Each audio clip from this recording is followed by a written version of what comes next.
Hey yo, this is Komrade, Brothers Grimm, Book of Grimm coming soon. And listen, you're listening to River City Radio.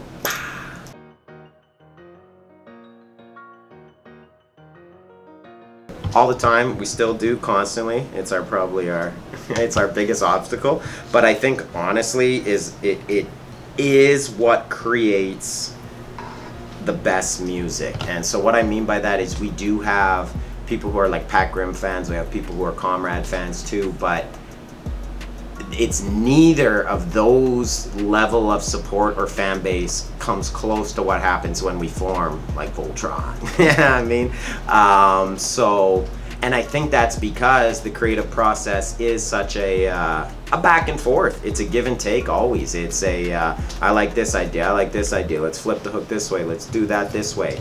I like this sound. I like this sound. So butting heads for sure, you know, creatively. But I think that's a good thing. I think that's what makes some of our art so brilliant.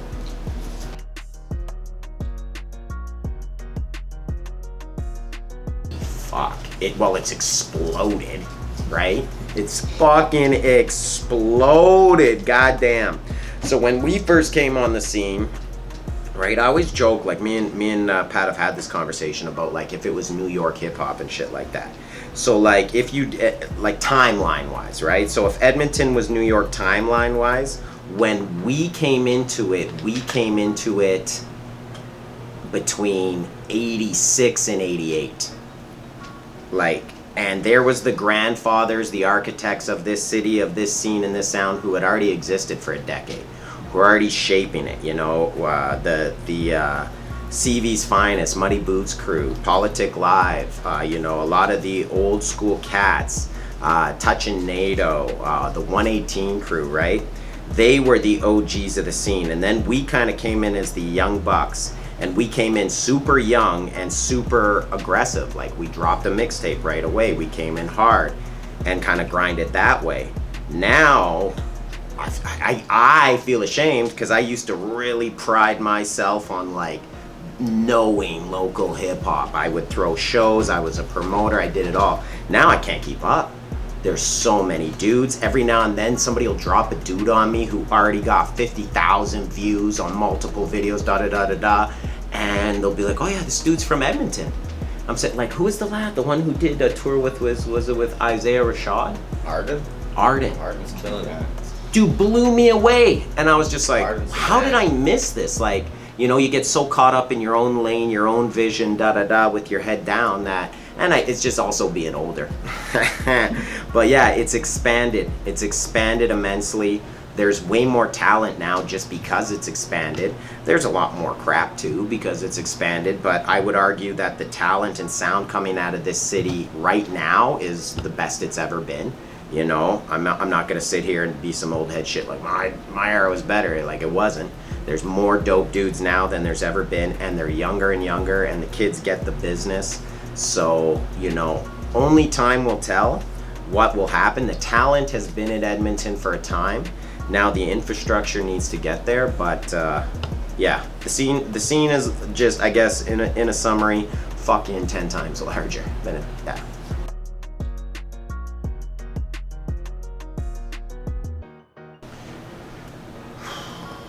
I think officially across Canada, I want to say officially seven. Headlined of our own out of those, I think I want to say four out of the 7 we headlined. The other 3 we did as support.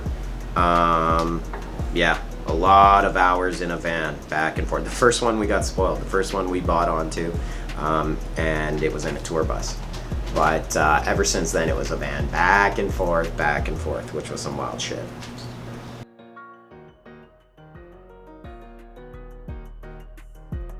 Oh damn. That's a good one. Proudest moment. Yeah, I think. I mean, I've had some cool moments. Proudest. I mean, when I was a young kid, I was really, I guess yeah, I don't know if I have a perfect answer for this, but I'll say one that sticks out.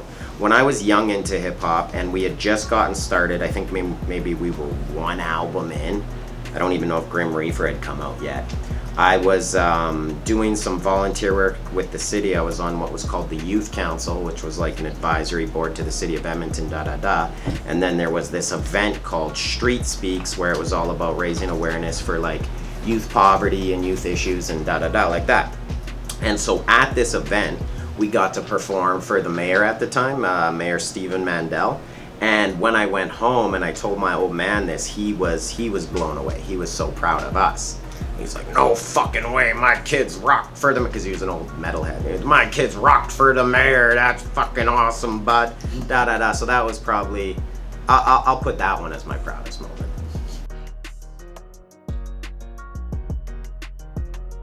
So funny, the whole thing, so I grew up in Beverly my whole life, a 118 Ave kid. I moved from Northlands when I was like 3 down into Beverly, and then I lived in like 3 houses in Beverly my whole life.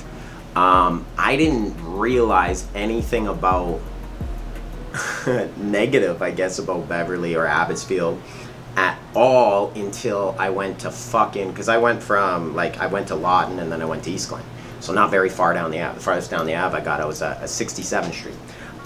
So from there, I go to Grant McEwen, and that's when I figured out there was this stereotype in that, like, Beverly and like North Side. It was just like, oh. And that was when I kind of like leaned into it a little bit. I was like, oh, okay, like, this is what y'all think, okay, like, you know, I embraced it. I definitely embraced it, because I was just grew up, I was like, this shit's home, you know. And then once you get around the city, I mean, I don't know, I always say I am far more scared to walk down White Ave on a Saturday night at 3 a.m. than I would to be walked anywhere in Beverly on a Saturday night at 3 a.m. You know, like, this has always been home to me. I know it has some bad stereotypes, but I mean, as far as North Side, South Side, you don't catch me on White Ave at 3 a.m. by myself on a Saturday, I'll tell you that much, so.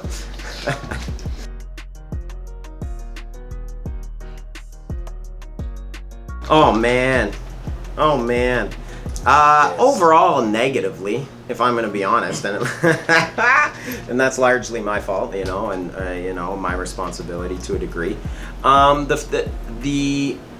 I guess the music style, I won't say negatively, right? So I don't have any problem with underground hip hop. In fact, I prefer it to whatever you'd call more mainstream hip hop, right?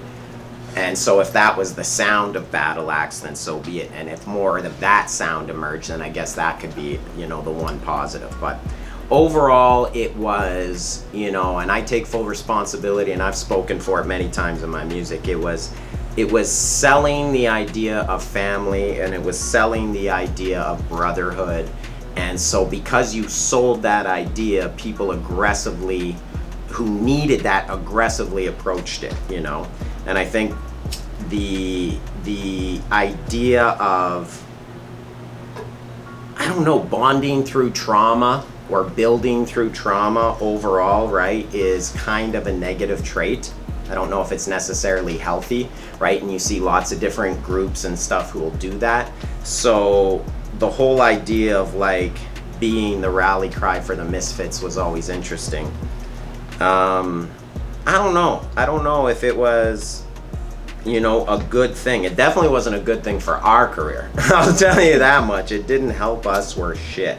You know, put a giant fucking kind of stench on us and our music, and people definitely didn't want to be associated with it after it stopped being cool.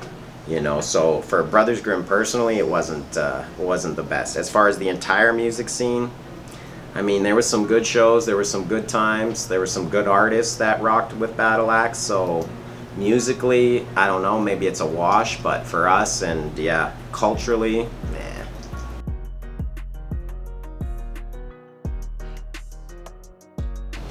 Damn. I mean, there was a lot of like musical artists that I listened to a lot that would like fade in and out depending on where I was at in life, that I wouldn't necessarily listen to as much now as I did back then, So the musical influences always changed throughout kind of my life. there isn't necessarily a consistent, well, there's some, but what I bumped 10 years ago, I don't bump now. What I bumped in high school, I don't necessarily bump now. There may be one or two songs, the hits, for the nostalgia factor, but it's constantly evolving in that way. So what I take inspiration from musically changes. I guess what I take inspiration from for the rest of it is just kind of, I don't know. There's a certain sense of pride in being like a Beverly, like the Beverly Boys or like Captain Beverly and stuff. Like, I have no problem putting, the neighborhood on my back and proudly saying like, I'm from here, where everybody else may want to hide it or move or whatever. Like, I like that. So there's a lot of my inspiration of that, of like, I got to do good for this community and show people that good can come out of that. Yeah, East Glen was great for me. It was rowdy as fuck. I can't lie, but when I got into, like, full disclosure, in high school I was a drama nerd. I was big into theater. I did all the acting, I did all the plays, the musical shit like that. I loved performing, and I think that's what's translated so much into my music. That's what the thing I enjoy the most, is getting out on stage and rapping my songs to people. I loved performing and connecting and getting that energy. And so because I was like kind of what we called ourselves, drama geeks, you were segregated. We were off on the one corner of the school. We never left the fucking theater. We did our improv on Fridays. Everybody would come out, the jocks and whatever. So we had that like kind of uncool coolness. It was like, yeah, they're drama nerds, but they're pretty funny. We go watch them and they make us laugh and shit. They say some funny ass shit all the time, da da da. So for me it was good, but it was a rough and rowdy school. Like, I ain't gonna front about that, There's a couple times where I had to like stand up to kids and got my ass whooped for it, but they never fucked with me again, you know what I mean? Stuff like that. There was a time when I went to East Glen, a police officer, the resource officer, tried to break up a fight and got put in the fucking hospital for 9 months. Like 6 kids swarmed him and jumped him and put him in the hospital and shit. There was another time where there was a big fight in front of Joy Hose, and this kid who had nothing to do with the fight, which was crazy, ended up getting it. He got hit with a pipe and it was like seasoned on the ground and shit, and he was just watching. Yeah, so East Glen was rowdy. Luckily, I came out unscathed. I was a drama nerd making people laugh and shit, but yeah, it was rough and tough. I had a couple fights, but nothing major, I ain't gonna try to front like you punch them once, you get punched like 6 times, and they're like, all right, well, you fucking fought back, whatever, and then they leave you be. It's a lesson. Stand up to bullies, kids.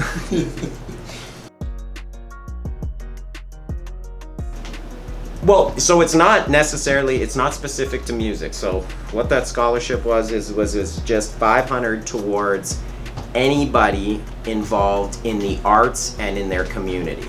And the 500 is no strings attached. And the reason why we did that is because 95% of scholarships are for geniuses. So unless you're getting 99%, you're not getting those fucking scholarships. So I wanted to tie it, that wasn't academic based, and I wanted to tie it to the 2 things which were important to us, which was arts, and community. So by community, it either had to be they either volunteer or work in their community, and then by arts, literally anything. So we've had a photographer win it, we've had a dancer win it, we've had a couple other people win it, and because of that, it's just their money. Whatever they do with it, we don't know, we don't ask. It's their choices to make, and yeah, so we just did that.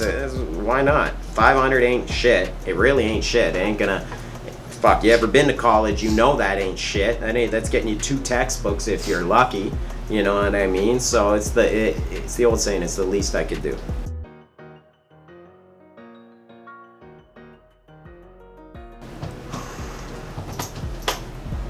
Be Seen Studios. It was the Halloween show with Lexington Wadewski. Be Seen Studios was a very cool underground venue that was above the Quasar Bottle Depot on 95th Street. So if you ever take the LRT, right where the LRT goes underground, there's a bottle depot right there. And right above it was... that wasn't Be Seen, that was just the studio. Oh, pardon me, the studio. You're right. That was the studio. You're right. Pardon me. You're right. I fucked up the name. That was the studio. Yeah. and it was with Lexington Wadewski. We were opening act. It was our first real show as Brothers Grimm. I had done a lot of hosting before, and a lot of little backup things where I would be people's hype mans and shit, but that was the first real Brothers Grimm show at the studio, not BC Studios. Super dope venue though. RIP the studio.